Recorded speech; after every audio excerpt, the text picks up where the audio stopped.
You don't need a full social media detox. What you really need is to understand why you're reaching for your phone in the first place. I used to scroll Instagram or other social media for at least an hour a day, and now it's only 15 minutes per week. After years of postponing it, I finally launched my YouTube channel. I've started doing hobbies and projects I've been dreaming about.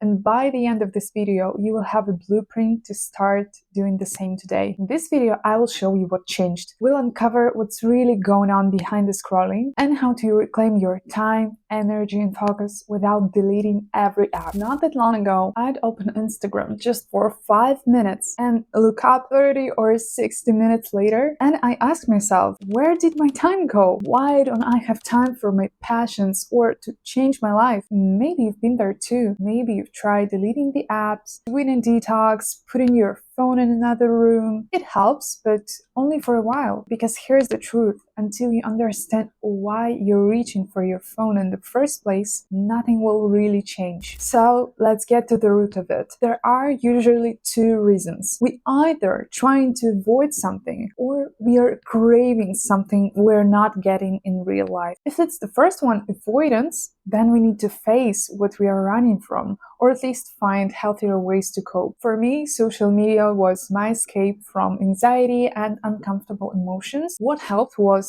therapy, and I've got a whole video on that, and writing down a clear action plan. Whenever I felt anxious or off, I would breathe, meditate, go for a walk, or even just do some squats. It's all about habit stacking, linking a new habit to a familiar feeling or trigger. So instead of the old loop, anxiety, scrolling through social media, I slowly started to rewiring my brain into anxiety, breathe, meditate, go for a walk, move my body. Now, if it's the second reason, substitution, then we need to ask ourselves, what exactly are we looking for on social media? Maybe it's success or wealth. Then instead of scrolling, try to take a small action. Write down a business idea, research suppliers, just take action. Or maybe you're interested in beauty, maybe you follow makeup artists or fashion bloggers, then try it yourself. Clean out your wardrobe or try that makeup tutorial that you saved 6 months ago. Yes, I know exactly what I'm talking about. So basically, we're watching the people doing the things that we wish we were doing, but we are not. But still, our brain gets the message like we are. No action means no real progress. And that gap between what we want and what we are doing creates frustration, anxiety, and burnout. In my case, it was both of them, avoidance and substitution. I was running from anxiety and chasing a better life instead of building my own. So now that you've found the reason, what's next? Why do we still keep doing things that drain us, even when we know they're hurting us?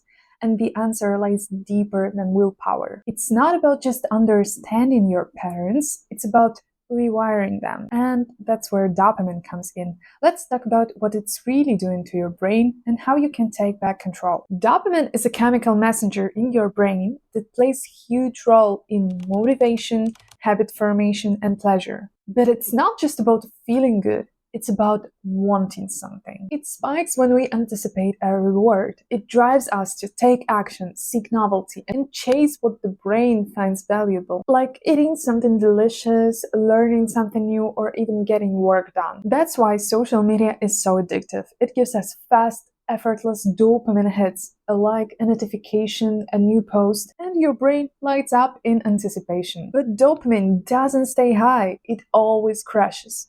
And the less effort you put in to get the reward, the more dramatic that crash tends to be. After scrolling, we feel low or restless and go looking for another hit. And that's the loop. And what's worse, these artificial spikes from social media, fast food delivery, constant entertainment overload our dopamine system. Our brains just weren't built for that much stimulation. To cope, the brain reduces its sensitivity. Then pleasure fades, motivation drops, so we raise the stakes. More clicks, more noise, more craving. Now imagine your brain is like someone who just ate a greasy burger with French fries delivered right to the couch. That's social media. Quick, effortless overstimulating. And just like with fast food, we don't see negative effects right away. Compare that to making salad at home. Chopping veggies, mixing dressing, cleaning up. That's the real life. Slower and probably less exciting, but just at first. So the brain, used to the burgers, starts rejecting salads. Why try harder when the shortcut is so close? But there's the good news. The brain can adapt. Just feed it with real meaningful things like learning, reading, creating something, drawing, and over time it starts to want them again. It just takes time, consistency, and a bit of patience. So how do we actually retrain our brain to crave a real life more than the scroll? Now that you know the science, it's time to make it work for you. I'll show you simple steps that help me break the cycle. Let's just agree on one thing before we go any further. We're not doing this overnight. We trained our brains for years to scroll, so we can't expect to become a perfectly productive human in a day. And even if we do, we're likely to fall back into old patterns the next. Real, lasting change takes time. But if we do it slowly, step by step, it will stick. So let's take a quick look on your screen time. How much time did you spend yesterday or just today on your social media?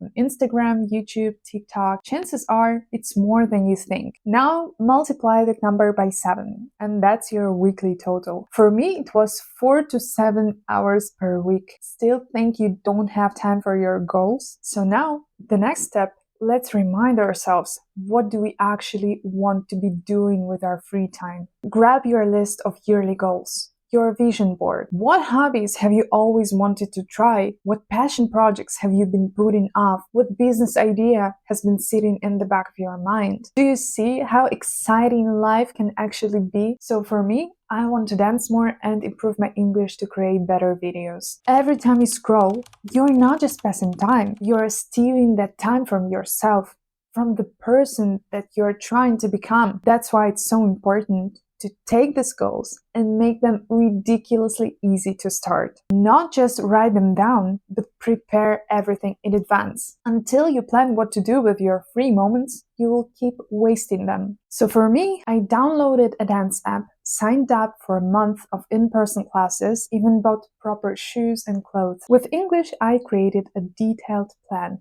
which ChatGPT helped me with, picked one book that always stays on my desk, and now when it's time to study, I don't hesitate. I know exactly what's next. Don't plan to dive into hours of study or research right away. Start with just 5 to 10 minutes. That's already a big improvement in comparison to 5 to 10 minutes on social media. And now, before I reach my phone, I ask myself, do I really want to steal that time from the future version of me who's living her best life, doing cool things, creating, exploring? Another thing that can make this transition way easier are apps that limit your apps. For example, I use OneSec. It doesn't allow me to open Instagram or any other app that I can choose right away.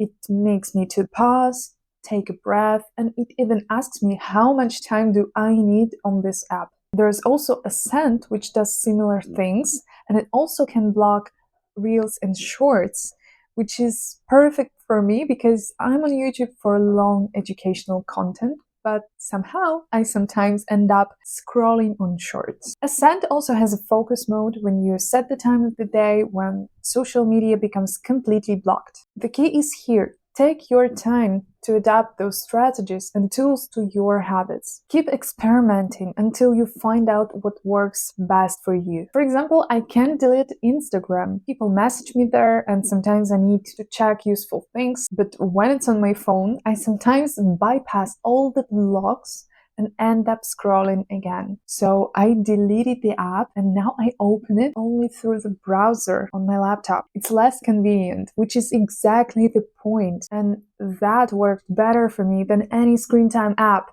but I still use them just for other social media. So juggle different tools, play around with the strategies, but most of all, be patient with yourself. So let's recap what we've learned today. Step 1, understand the why and what's missing. Are you avoiding something like anxiety or hard emotions, Or are you substituting, watching others live the life that you secretly want? What is your scrolling trying to fill? A sense of calm, beauty, wealth, success? Step 2.